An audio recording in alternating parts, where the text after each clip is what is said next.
Hello friends, welcome to savage point. நான் உங்கள் ஏஸ்கே. So இன்னைக்கு இந்த டாப்பிக்கில் எதை பற்றி பார்க்க போகிறேன்னா, பராசக்தி படமும் தளபதி விஜயோட ஜனநாயகன் படமும் சேம் டேல பொங்கல் டைமில் கிளாஷ் ஆக போகுது அப்படின்னு சொல்லிட்டு ஆல்ரெடி நிறைய கான்ட்ரவர்சிஸ் போயிட்டு இருந்தது. தென் இது மட்டும் இல்லாமல் விஜய் சார் அவரோட கோட் படத்தில் சிவகார்த்திகேயனுக்கு வந்து சின்ன ஒரு புஷ் கொடுத்தார். லைக் துப்பாக்கியை கையில் கொடுத்து அது ஒரு கான்ட்ரவர்சி ஆகி இது மாதிரிலாம் போச்சு. அப்படி பண்ணவரையே நீ வந்து இப்படி பண்ணுறியாயா அப்படின்ற மாதிரி, அவர் கூடயே கிளாஷ் ஊறியாயா அப்படின்ற மாதிரியான ஒரு சில பிரச்சனைகள் விவாதங்கள்லாம் இதை வச்சு போச்சு. பட் இப்போ அந்த பிரச்சனைக்கு முட்டுக்கட்ட போடுற மாதிரியான ஒரு சில ஈவெண்ட்ஸ் நடந்திருக்கு. தென் இது மட்டும் இல்லாமல் இதை வச்சு ஒரு பெரிய கான்ட்ரவர்சியும் போயிட்டு இருக்கு. அதெல்லாம் என்ன அப்படின்னு தான் இன்னைக்கு வீடியோ இல்லாம பார்க்க போறோம். சரி வாங்க நம்ம வீடியோக்குள்ள போகலாம்.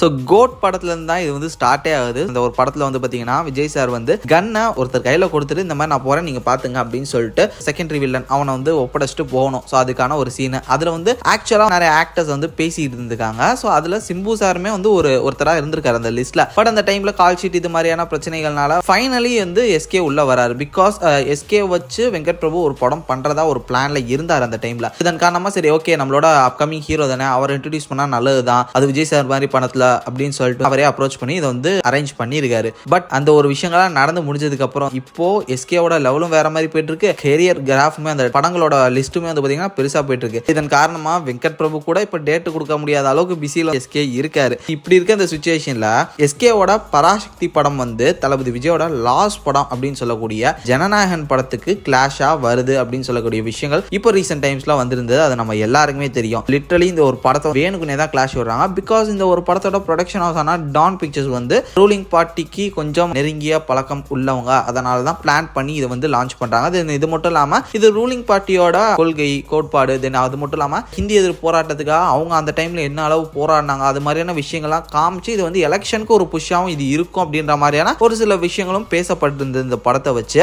பட் இப்போ ஃபைனலி ஒரு பெரிய பிரச்சனை இந்த ஒரு கிளாஷ்ல நடந்திருக்கு. அது என்னன்னா, பராசக்தி படம் வந்து வருமா வராதா அப்படின்ற ஒரு சிச்சுவேஷன்ல இப்போ போய்கிட்டு இருக்கு. உங்க எல்லாருக்குமே தெரியும் இப்போ இடி ரைடு நிறைய இடங்கள்ல நடந்துட்டு இருக்கு. முக்கியமா இந்த ப்ரொடக்ஷன் ஹவுஸ் ஆன டான் பிக்சர்ஸ் ஆஃபீஸ்ல வந்து பாத்தீங்கன்னா இடி ரைடு போயிட்டு இருக்கு. இதனால இவங்களோட சொத்து பத்து அது மட்டும் இல்லாம அவங்க ஷூட் பண்ண படங்கள் இது எல்லாமே இப்போ இடி கையில தான் இருக்கு. ஓனர் கிளியரான கிளாரிபிகேஷன் அந்த டாக்ஸஸ் எல்லாத்துக்கான அந்த ஒரு பேப்பர்ஸை வந்து ப்ராப்பரா கொடுத்தாருன்னா இந்த படங்கள் வந்து வெளியே வரும். இல்லைன்னா லிட்ரலி ஸ்கிராப் அப்படின்னு தான் சொல்லணும். அதாவது படம் வரவே வராதுன்னு சொல்ல முடியாது. மேபி டைரக்டர்ஸ் வேற ஏதாவது ப்ரொடக்ஷன் ஹவுஸை வச்சு எடுத்துக்கலாம். ஆனா இந்த ஃபுட்டேஜஸ் யூஸ் பண்ண விடுவாங்களா என்ன ஏதுன்றது சந்தேகம். ஏன்னா சென்ட்ரல் கவர்மெண்ட் கைக்கு மொத்த விஷயமும் போய் சேர்ந்துருச்சுன்னா டெஃபினட்டா எதுவுமே பண்ண முடியாது. அப்படி பார்க்கும்போது இட்லி கடையெல்லாம் கிட்டத்தட்ட முடிஞ்சிருச்சு. ரிலீஸே பண்ண முடியாதுன்னா அதெல்லாம் பெரிய அடியா இருக்கும். இந்த மாதிரியான பிரச்சனையை வேற இப்போ பராசக்தி ஃபேஸ் பண்ணிட்டு இருக்கு. சொன்ன டைம்ல வருமா, கிளாஷுக்கு வந்துருமா அப்படின்ற பிரச்சனை எல்லாம் இப்போ அதை வச்சு போய்கிட்டு இருக்கு.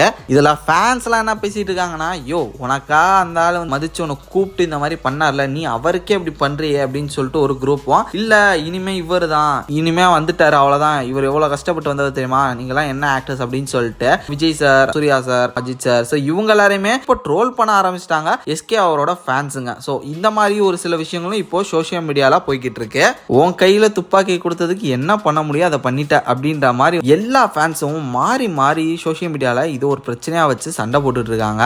உனக்கு ஆகணும்டா ஜனநாயகம் கூட வந்து கிளாஸ் ஒன்று நினைச்சா இப்போ படமே வராது பாத்தியா அப்படின்னு சொல்லிட்டு போய்கிட்டு இருக்கு இந்த ஒரு பிரச்சனையை வச்சுதான். இதெல்லாம் நீங்க நியூஸ்லயே பார்த்து தெரிஞ்சிருப்பீங்க. இப்போ இடிலாம் போகுது. அதனால இந்த தொடர்ந்து இப்போ ஆக்டர்ஸோட வீட்டுக்கும் இடி போகுது. Like Simbu sir, SK sir, Dhanush sir இவங்க வீட்டுக்குமே வந்து ரைடு போகுது. இப்படி எல்லாத்தையுமே செயின் மாதிரி தொடர்ந்து இது நடந்துட்டு இருக்கு. அதனால பராசக்தி ஒருவேளை வராம போக வாய்ப்பு இருக்கோ அப்படின்னு சொல்லுது. அதாவது படமே வராதுன்னு என்னால இப்ப கன்ஃபார்மா சொல்ல முடியாது. பட் மேபி சொன்ன டேட்டுக்கு வர முடியாம போகலாம். ஏன்னா இப்போ வரையும் டான் பிக்சர்ஸோட மெயின் ஓனரான ஆகாஷ் அவர் வந்து அப்ஸ்காண்ட் அப்படின்ற மாதிரி தான் சொல்றாங்க. மேபி இப்போ ரீசெண்ட் டைம்ஸ்ல வந்திருக்கலாம். பட் இனிஷியலி இடி ரைடு நடக்கும்போது அவர் வந்து அப்ஸ்காண்ட் அவர் வந்து கான்டாக்ட் பண்ண முடியல. அவர் வந்து தொடர்பு வெளியே தான் இருக்காரு அப்படின்ற மாதிரியான விஷயங்கள் தான் போயிட்டு இருக்கு. அவர் இல்லாம தான் இவ்வளவு இடி ரைடுமே நடந்திருக்கு. அப்படி பார்க்கும்போது நிச்சயமா அவர் வந்து கிளாரிபிகேஷன்ஸ் கொடுக்கிற வரையும் இந்த படத்துக்கான ஷூட்டிங் ப்ராசஸ் எதுவுமே நடக்காது, எதுவுமே பண்ண முடியாது. ஹோல் அக்கௌண்ட்ஸுமே ஃப்ரீஸ் பண்ணி வச்சிருக்காங்க சென்ட்ரல் கவர்மெண்ட். அதனால ஃபண்டுமே போகாது. அதனால இவங்களால அசையவே முடியாது இந்த ப்ராஜெக்ட்ஸை வச்சு. லிட்டரலி லாக்குனா லாக்குடு தான். அப்படி ஒரு வேளை படம் ரிலீஸே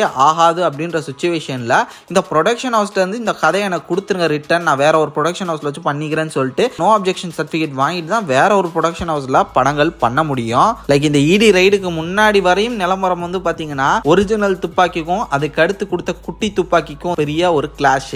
இது மட்டும் இல்லாம இதுக்கு இடையில கரெக்டா இந்த வருஷம் மதராசி படம் வருது, அடுத்த வருஷம் தான் பராசக்தி. அதனால மதராசி படத்துல கண்டிப்பா ஒரு பெரிய ஹிட் கொடுத்து எஸ்கே ஸ்டாண்டர்ட் ஆயிடுவாரு. அதுக்கப்புறம் பராசக்தியில ஒரு பெரிய கிளாஷ் விஜய் சாரோட விட போறாரு அப்படின்ற மாதிரியான விஷயங்கள்லாம் வந்து இடி நடக்கிறதுக்கு முன்னாடி வரையும் போயிட்டு இருந்தது. பட் இப்ப லிட்டரலி வந்து நிலவரத்தையே டோட்டலா மாத்தி அமைச்சிருச்சு.